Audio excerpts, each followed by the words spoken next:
What's going on, guys? Welcome back to another video, and today we're here taking out this Moto Guzzi V7 Stone from Moto Guzzi. If you're in the area of Gillingham, head over, see these guys and enjoy their demo fleet. But in the meantime, let's ride this.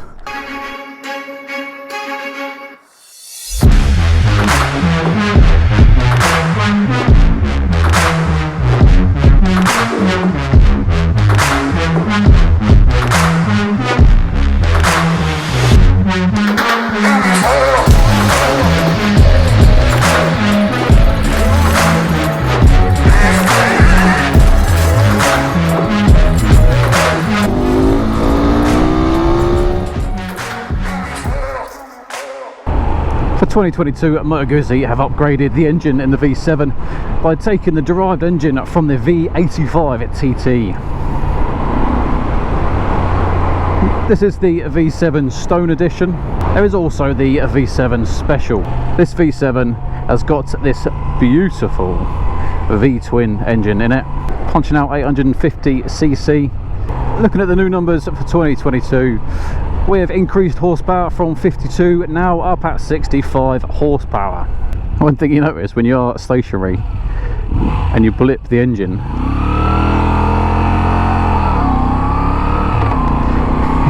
it's the bike, because it's a V-twin, actually moves left and right.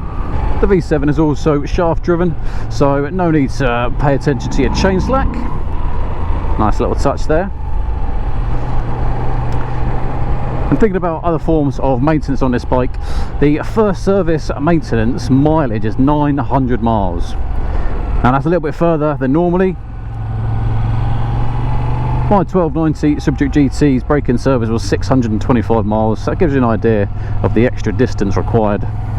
So if you do buy one of these bikes from new, you are going to have to take that into consideration and just take a little bit of care for a little bit longer until she's properly broken in.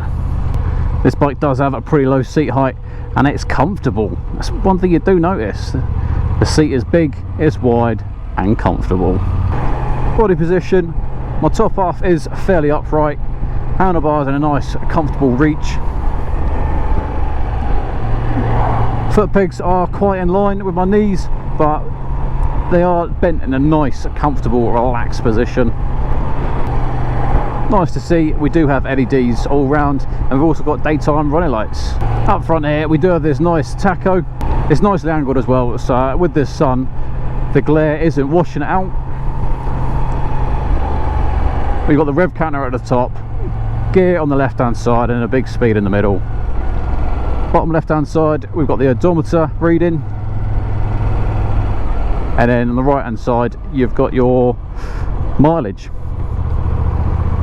On the right hand side we've got the time there. Left hand side is the temperature, 28 degrees. Woo.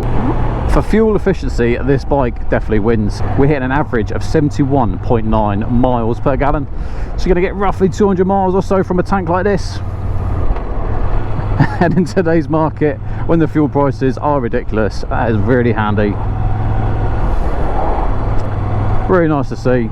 Going to get plenty of miles out of this bike per tank. One thing I do notice is this mirror arm is loose. It's definitely not the first bike that we've taken out where the mirror arm is loose, so it's a shame.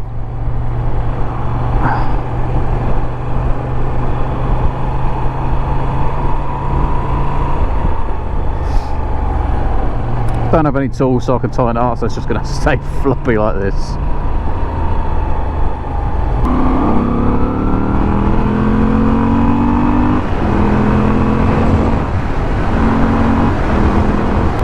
Don't be fooled by the numbers of this bike only having 65 brake horsepower.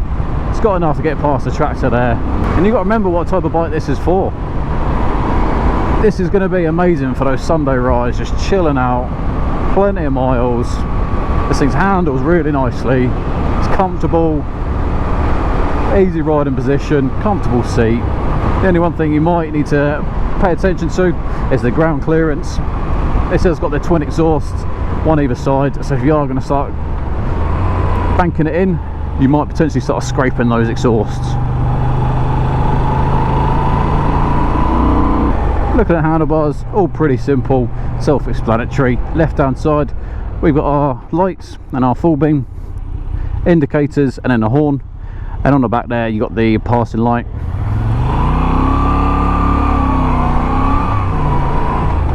On the right hand side you got your kill switch, you got your mode selector, and you got your start switch.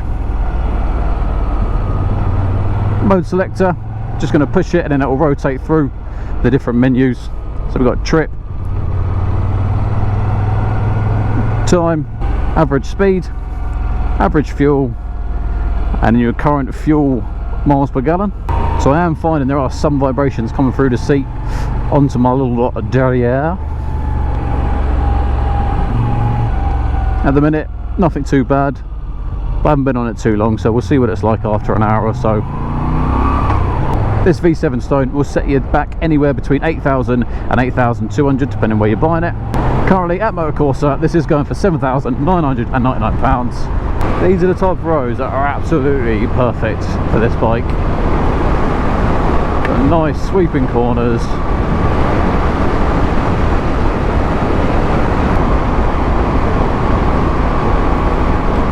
If you do find you are going a bit quick, this bike has got Brembos all round.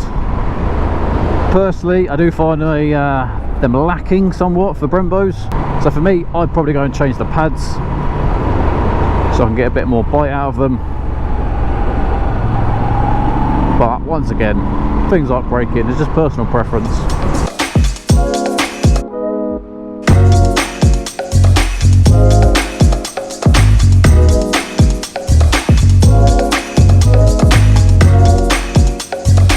Suspension is pretty good actually, not having any dramas over these bumpy roads, and it's not too soft, so it's not bouncing me everywhere as well. This bike does have a shift light when you get to around 5,000 RPM, so it is quite early. In the middle, big like warning sign comes out saying shift.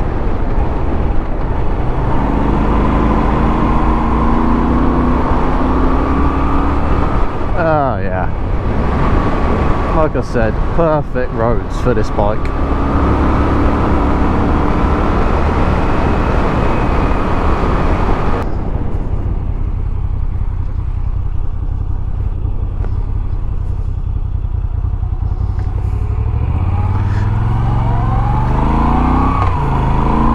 Nice tight turning circle for this as well. Let's pull over and do a little sound test.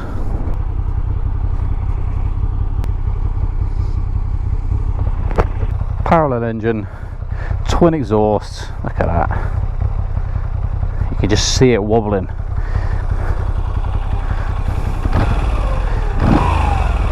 See what I mean? How it moves.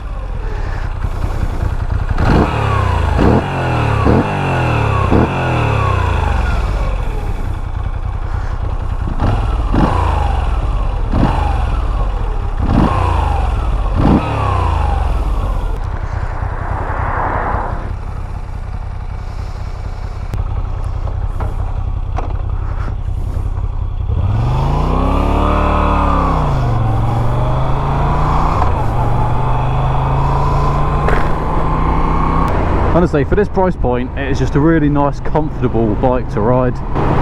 It's not weighed down with electronics.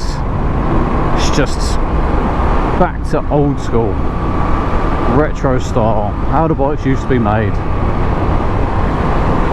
Like I said, I personally would change the brake pads, just to have a little bit more bite.